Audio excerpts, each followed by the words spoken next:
life, wisdom. What is your favorite healthy food?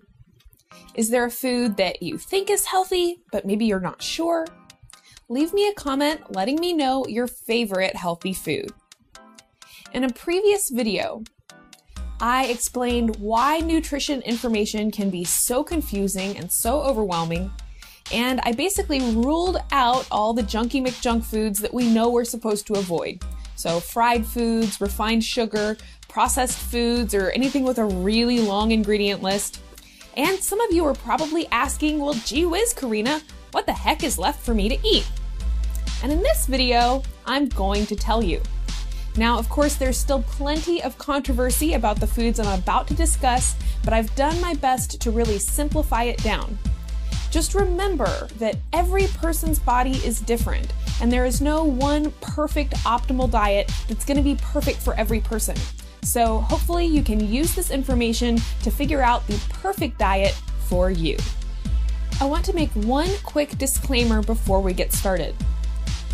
As I mentioned previously, every person's body is different, and some people literally have allergies to certain foods. So you could have an allergy to any of the foods I'm about to mention, and obviously you wouldn't want to eat that food. Now, if you don't know if you have food allergies, there's a couple of ways to find out. If you just aren't feeling super healthy, or you feel like you're eating healthy but you still don't feel well, then food allergies could be a culprit. And the easiest way to determine if you have a food allergy is to eliminate the suspected food from your diet for 2 to 3 weeks, and then see how you feel when you start reintegrating that food. So some common food allergens are gluten, wheat, dairy, soy, and peanuts. But as I mentioned, you could have an allergy to any food, and you want to look into that as you're figuring out what the optimal diet for you is going to be. Fruits are loaded with vitamins, phytonutrients, and antioxidants, and they're delicious too. Since you're going to be avoiding refined sugar, fruits are going to be the best way to satisfy your sweet tooth. So let fruits be your dessert. Now, of course, fruits do contain sugar, but they also contain fiber and a whole lot of different nutrients too. And it's important to note that the fiber contained in the piece of fruit actually helps that fruit to not spike your blood sugar so much. So when you're eating a piece of fruit, it's not going to spike your blood sugar as quickly as having a soda or having a spoonful of sugar, because you've got that fiber in the fruit helping in that process. Now, of course, if you're trying to lose weight, then you probably want to go easy on the fruit. And certainly if you're eating a lot of fruit, you're going to want to be really physically active so you can burn all of those carbohydrates off. But again, fruits are a great way to enjoy and indulge your sweet tooth, and I encourage you to try all of the different fruits that are out there. Vegetables really should be the bulk of your diet. And whether you eat meat or not, every single person on the planet, myself included, would benefit from eating more vegetables. The bottom line is that our bodies, our internal organs, need a certain amount of nutrients just in order to function properly. And vegetables are one of the best ways to make sure that you're getting those nutrients. They're loaded with fiber, they're loaded with vitamins, and again, if you are not eating enough vegetables, you're never really going to feel satisfied and full. And this is because your body just isn't getting the nutrition that it needs. So if you have been eating a diet of processed foods and you're somebody who feels like you're always hungry and feels like you're never satisfied, then the lack of vegetables, nutrients, and fiber in your diet is probably the reason for that. And when we're eating nutrient-rich foods like vegetables, we don't have to worry so much about counting calories, because suddenly you're going to get so much nutrition and fiber with these foods that you're going to fill up and feel full and satisfied before you'll be able to eat too many calories of those foods. And again, this is a topic that I've discussed in several videos, the empty calories versus nutrient-rich calories. And I think that really is the secret to not being on a diet and to not gaining the weight back, is recognizing that if we just take the empty calories out of our diet, we don't even have to worry about counting calories at all. So, vegetables. There's sweet potatoes, beets, spinach, Swiss chard, kale. There are a whole rainbow full of vegetables for you to try. As I've explained in previous videos, the white refined flour that's used in white bread, pasta, and tortillas is completely stripped of all of its fiber, its nutrients, and this refined white flour is full of empty calories. This means those calories turn straight into fat without giving your body any nutrition.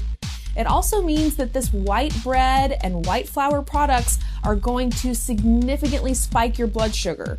Basically, it's like having pure refined sugar every time you have these white flour products. So I recommend that you significantly decrease, if not completely eliminate, those processed white flour products from your diet. Now, whole grains, on the other hand, can still be part of a healthy diet, but the trick is to look for minimally processed grains. So brown rice is a good example, millet, barley, wild rice. There are several different whole grains out there.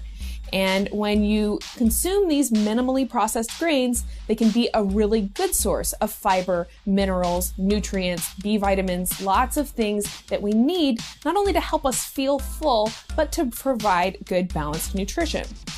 So the easiest way to find these minimally processed whole grains is probably by going to the bulk section of your grocery store or even to a health food store. For the most part, these foods are ridiculously easy to prepare, just basically water and the grain. And if you have problems digesting these grains, you can soak them or sprout them to make them even easier to digest. Another key is to not make grains the bulk of your meal or the bulk of your diet. You can kind of use them supplementally, use them as, one of the sides, one of the smaller parts of your meal.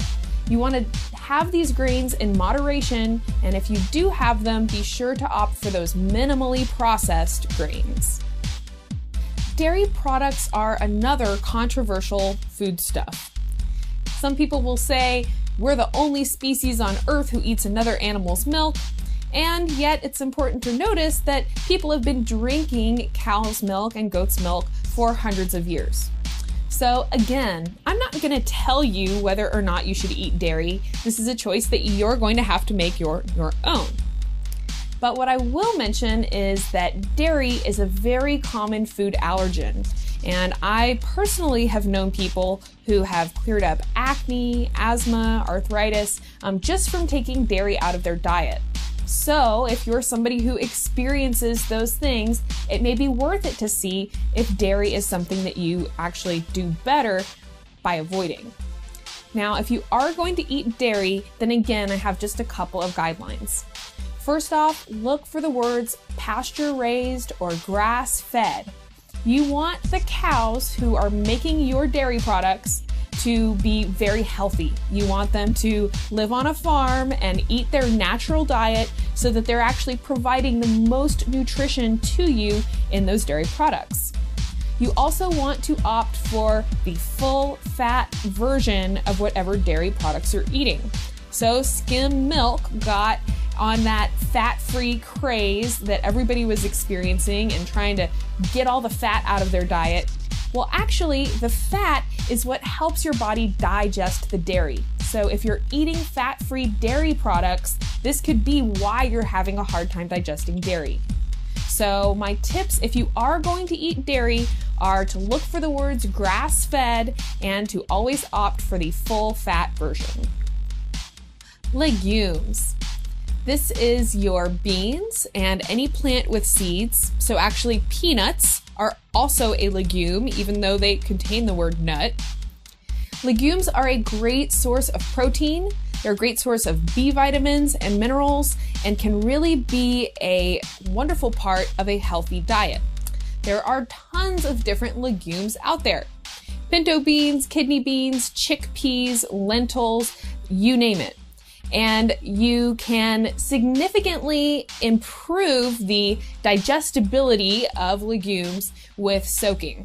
So beans have gotten kind of a bad rap for causing digestive discomfort. And you can completely eliminate that digestive discomfort by preparing them correctly.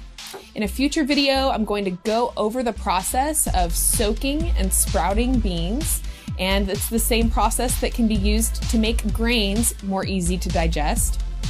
And also adding a little bit of seaweed to the beans can also help make them easier to digest.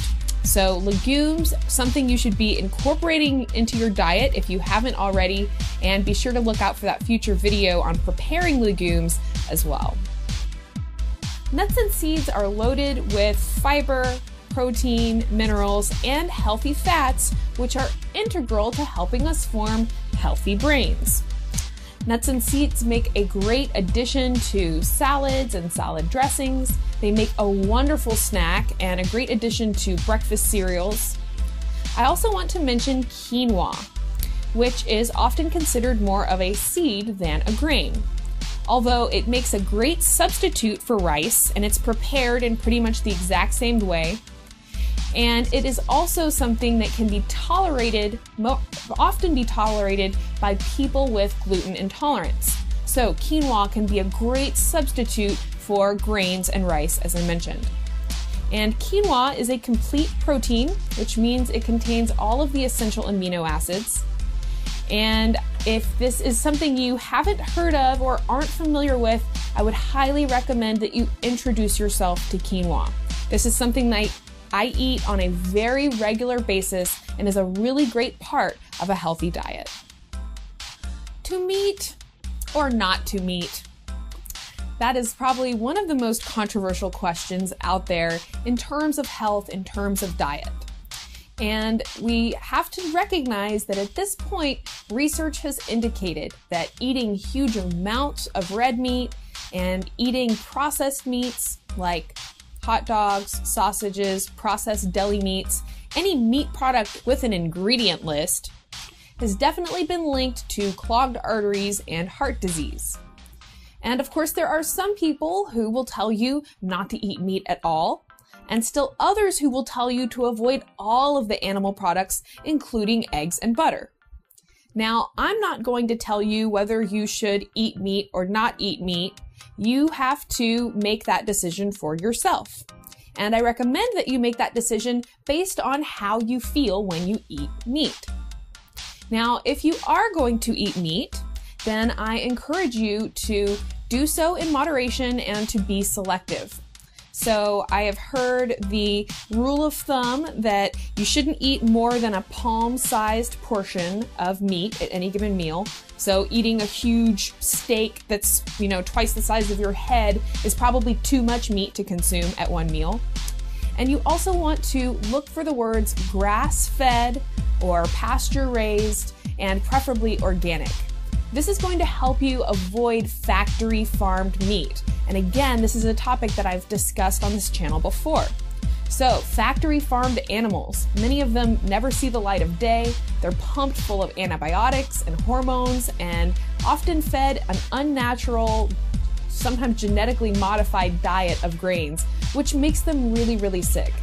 So we want to avoid conventional meat, which most of which is factory farmed. And you can do so, again, by looking for the words grass-fed or pasture-raised on the packaging of any meat products or dairy animal products that you purchase. And the same thing goes for fish. You would want to look for the words wild-caught. One other quick note about meat products. Meats that have been cooked at extremely high temperatures, such as frying or barbecuing, have a whole other host of other health concerns. Acrylamide is a cancer-causing chemical that is produced whenever foods are cooked at extremely high temperatures. So avoiding barbecued or charred foods, fried foods, of course, is going to be a really good option. And you can use the cooking technique low and slow. So using a low heat and cooking that meat more slowly at that low heat is going to help preserve the protein and preserve the nutrients that you're getting out of that meat you're cooking.